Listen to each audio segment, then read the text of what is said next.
윤호중 의원님 질의해 주시기 바랍니다. 네, 경기 구리 출신 윤호중 의원입니다. 우선 한승희 후보자께 국세청장 후보자로 지명되신 것을 축하드립니다.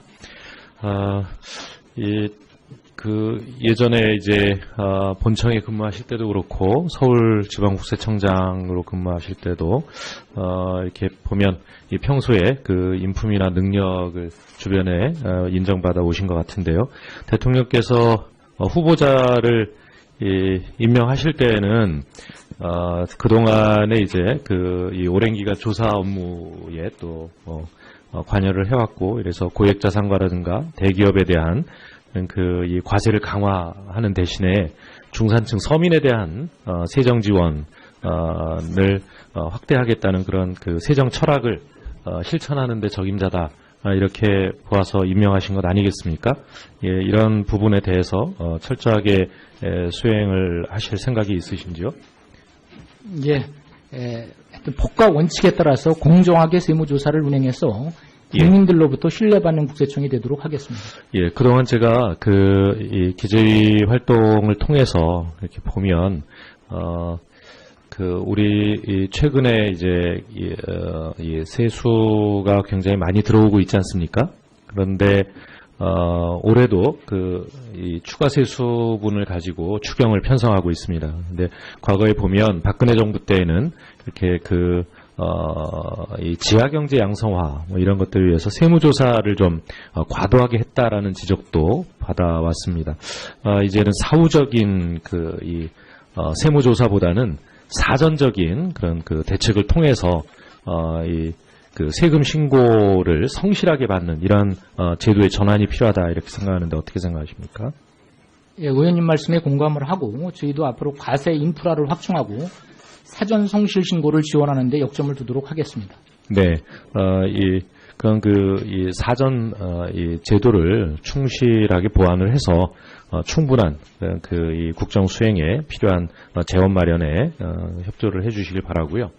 또 하나는 그렇습니다. 우리 공익법인에 관한 문제들이 지난 이제 국정농단 사건을 거치면서 사회적 관심사가 되었습니다.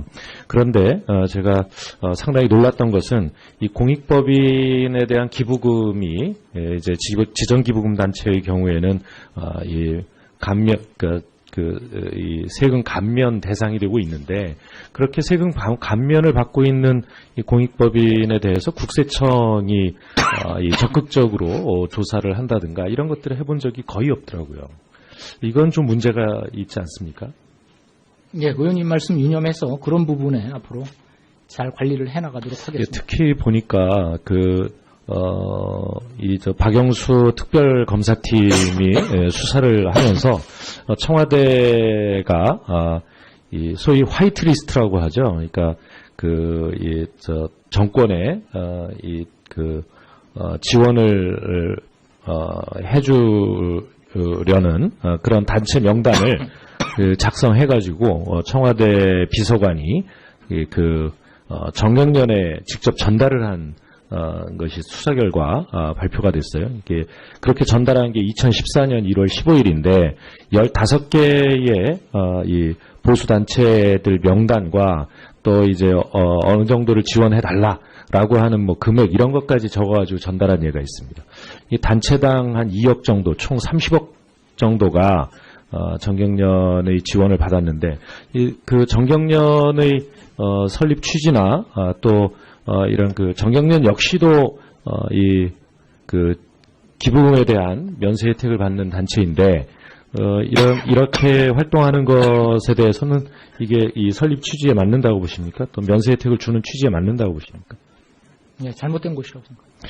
예, 그건 잘못된 부분에 대해서 당연히 제가 볼 때는 국세청이 적극적인 조사를 했어야 된다고 봅니다. 왜냐하면 이 15개의 단체들을 보면 국민행동본부라든가 어버이연합 등등 여러 가지가 있는데, 이 중에는 물론 이 공익법인으로 등록이 돼 있는 단체도 있지만 그렇지 않은 단체도 있어요. 이런 단체들 같은 경우에는 주는 것도 문제지만 받은 것에 대해서도 이 과세를 해야 되지 않겠습니까? 이제 앞으로 세법 규정에 따라서 네. 적정하게 운영되고 있는지 이 잘 점검해 나가도록 하겠습니다.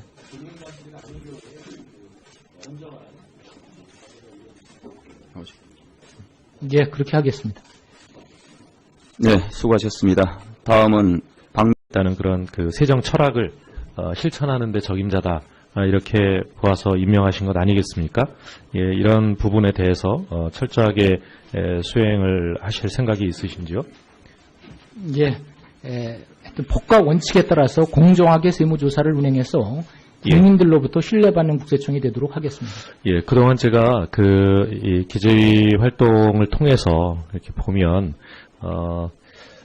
우리 최근에 이제 이 세수가 굉장히 많이 들어오고 있지 않습니까? 그런데 올해도 이 추가 세수분을 가지고 추경을 편성하고 있습니다. 근데 과거에 보면 박근혜 정부 때에는 이렇게 이 지하경제 양성화 뭐 이런 것들을 위해서 세무조사를 좀 과도하게 했다라는 지적도. 윤호중 의원님 질의해 주시기 바랍니다. 네, 경기 구리 출신 윤호중 의원입니다. 우선 한승희 후보자께 국세청장 후보자로 지명되신 것을 축하드립니다. 예전에 이제 본청에 근무하실 때도 그렇고 서울지방국세청장으로 근무하실 때도 이렇게 보면 평소에 그 인품이나 능력을 주변에 인정받아 오신 것 같은데요. 대통령께서 후보자를 임명하실 때에는 그동안에 이제 이 오랜 기간 조사 업무에 또 관여를 해왔고, 이래서 고액자산가라든가 대기업에 대한 이 과세를 강화하는 대신에 중산층 서민에 대한 세정 지원을 확대하겠다. 상당히 놀랐던 것은 이 공익법인에 대한 기부금이 이제 지정기부금 단체의 경우에는 이 세금 감면 대상이 되고 있는데, 그렇게 세금 감면을 받고 있는 이 공익법인에 대해서 국세청이 적극적으로 조사를 한다든가 이런 것들을 해본 적이 거의 없더라고요.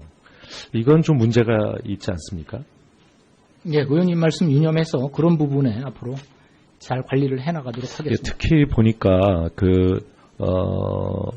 박영수 특별검사팀이 수사를 하면서 청와대가 이 소위 화이트리스트라고 하죠. 그러니까 정권에 지원을 받아왔습니다. 이제는 사후적인 세무조사보다는 사전적인 그런 대책을 통해서 세금 신고를 성실하게 받는 이런 제도의 전환이 필요하다, 이렇게 생각하는데 어떻게 생각하십니까? 예, 의원님 말씀에 공감을 하고 저희도 앞으로 과세 인프라를 확충하고 사전 성실 신고를 지원하는 데 역점을 두도록 하겠습니다. 네, 이 사전 이 제도를 충실하게 보완을 해서 충분한 이 국정 수행에 필요한 재원 마련에 협조를 해주시길 바라고요. 또 하나는 그렇습니다. 우리 공익법인에 관한 문제들이 지난 이제 국정농단 사건을 거치면서 사회적 관심사가 되었습니다. 그런데 제가 려는 그런 단체 명단을 작성해가지고 청와대 비서관이 정경련에 직접 전달을 한 것이 수사 결과 발표가 됐어요. 이게 그렇게 전달한 게 2014년 1월 15일인데 15개의 이 보수 단체들 명단과 또 이제 어느 정도를 지원해 달라라고 하는 뭐 금액 이런 것까지 적어가지고 전달한 예가 있습니다. 이 단체당 한 2억 정도, 총 30억 정도가 정경련의 지원을 받았는데 그 정경련의 설립 취지나 또 이런 정경련 역시도 기부금에 대한 면세 혜택을 받는 단체인데 이렇게 활동하는 것에 대해서는